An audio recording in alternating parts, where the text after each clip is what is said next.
హైదరాబాద్లో తన కొత్త ఇంటిలోకి వెళ్లిన చంద్రబాబు నాయుడును టార్గెట్ చేస్తూ జగన్ మీడియా సాక్షి పుంకాలుగా కథనాలు రాస్తున్న విషయం తెలిసిందే.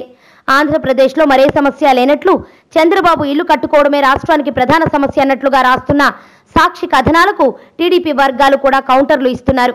వీరిద్దరి ఆధిపత్య పోరులో మరోసారి జగన్ ఇంటి వ్యవహారం గురించి కూడా వైసీపీ వర్గీయులు వివరణ ఇచ్చుకోవాల్సి వస్తోంది. తాను తీసిన గోతిలో తనే పడ్డట్లయినట్లుగా మారిన ఈ వ్యవహారంలో జగన్ 70 గదుల ఇంట్లో కేవలం 4 సభ్యులు మాత్రమే ఉండడం హైలైట్ అయింది.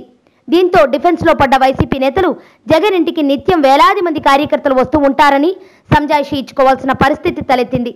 చంద్రబాబు జగన్ల ఇంటికి సంబంధించిన తేడాలను వివరిస్తూ సోషల్ మీడియాలో ఓ ఫోటో చక్కర్లు కొడుతోంది. ఇందులో చంద్రబాబు కొత్త ఇంటికి, జగన్ ఇంటికి వివరాలు స్పష్టంగా ఉండడంతో ఇది కాస్త వైరల్ గా మారింది. జగన్ ఇల్లు 70 గదులతో ఉన్నది అన్న విషయం తెలిసిందే గానీ అందులో 2 హెలీప్యాడ్లు, 2 మినీ థియేటర్లు ఉన్నాయన్న విషయం చాలా మందికి తెలియదు. అలాగే ఓ చిన్న పల్లెటూరు మొత్తానికి సరిపోయే విధంగా జగన్ ఇల్లు ఉందన్న విషయం హాట్ టాపిక్ గా మారింది. చంద్రబాబు ఇంటిని టార్గెట్ చేద్దామని భావించిన జగన్ పన్నిన ఎత్తుగడ బూమ్రాంగ్ కావడం మరోసారి పరిపక్వత లేని రాజకీయాలను సూచిస్తుందని రాజకీయ విశ్లేషకులు అభిప్రాయపడుతున్నారు.